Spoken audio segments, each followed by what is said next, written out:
Today, we're breaking down all the details between the iPhone 16 Pro and last year's iPhone 15 Pro. Apple claims the 16 Pro is a big leap forward, but is it really? Let's go spec by spec and see if the changes are worth the upgrade or just marketing hype. Number 1. Design and build. Starting with the design, Apple hasn't exactly reinvented the wheel here. Both models use that same titanium frame, which keeps them strong and light, but let's be honest, we've seen this look for a while now. Ceramic shield is still here, protecting the front, but is it really groundbreaking? Probably not. The iPhone 16 Pro did add a new button, the much-hyped camera button, which I'll get into in just a bit. Spoiler, it's not as perfect as it sounds. Number 2, display. Now, Apple did bump up the screen size on the iPhone 16 Pro. It's got a 6.3-inch OLED display compared to the 6.1-inch on the 15 Pro. So you get a bit more screen real estate, which is nice.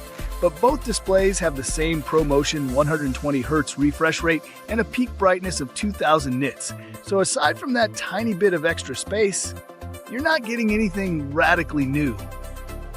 For most people, the display upgrade is hardly noticeable unless you put them side by side. Number 3, processor and performance. Under the hood, the iPhone 16 Pro runs on Apple's new A18 Pro chip, while the 15 Pro has the A17 Pro.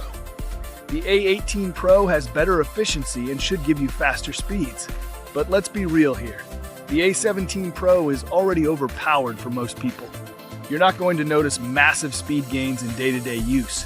If you're a hardcore mobile gamer or use performance-heavy apps, you might see some improvement. But otherwise, it's more of the same for most of us. Number 4, camera system.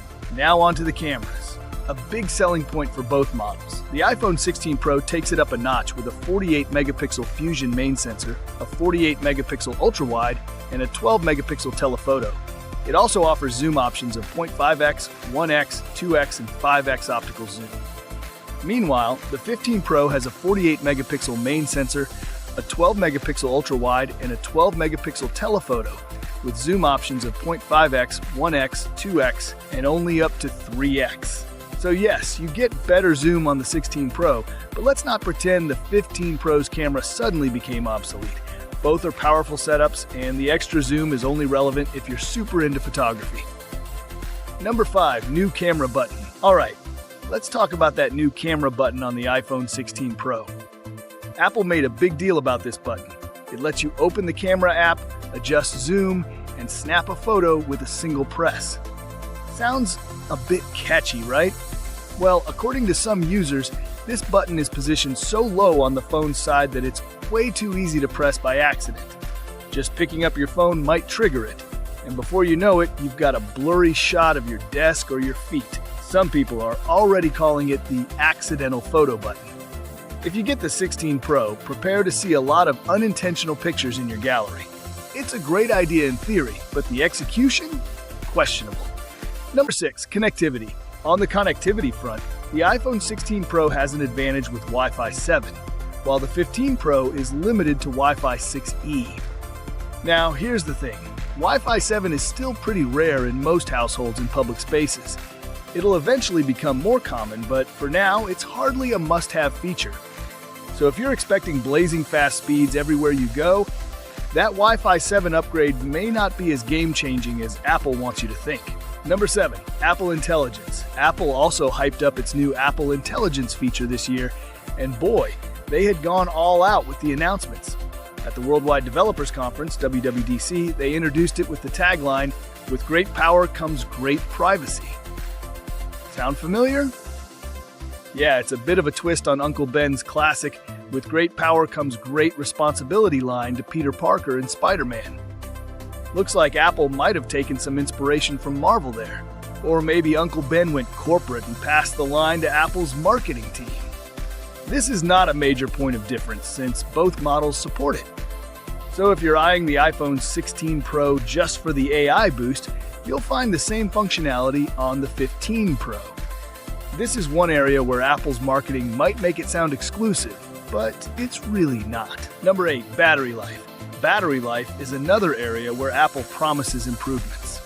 The A18 Pro chip on the 16 Pro is more efficient, which theoretically gives you a bit more screen time. But let's be real, Apple's extra hour of battery life often translates to barely noticeable gains for most users. Both models can last you a day, but neither is pushing into serious battery life territory. If you're hoping for a massive improvement, you might be disappointed. Number 9. Software updates. And of course, both models are set to receive software updates for years to come. So if you're hanging on to the 15 Pro, you're not missing out on future iOS updates. Apple's support for older devices is solid, so software longevity isn't really a factor here. Lastly, there are a few other minor differences. Some minor details include the SIM setup. In the United States, both models are eSIM only, which has sparked some mixed reactions, especially among travelers. If you're someone who frequently swaps SIMs, this could be a bit of a hassle. The other small difference is in audio quality, with the iPhone 16 Pro offering slightly better speaker output. But again, this is something most people wouldn't even notice. So should you upgrade from the iPhone 15 Pro to the iPhone 16 Pro? Here's my take. If you're a photography buff who needs that 5x zoom and doesn't mind the new camera button, maybe. If you're a power user who wants the latest Wi-Fi 7, sure. But for the average person, the differences are minor at best. The iPhone 16 Pro feels more like an incremental upgrade rather than a game changer. So don't let the hype sway you too much. Sometimes the latest and greatest is just the latest. Drop a comment with your thoughts on whether the iPhone 16 Pro worth the price tag, or is Apple just cashing in on the hype? And if you love exploring tech comparisons like this, don't forget to hit that subscribe button and stay tuned to Tech Weirdo.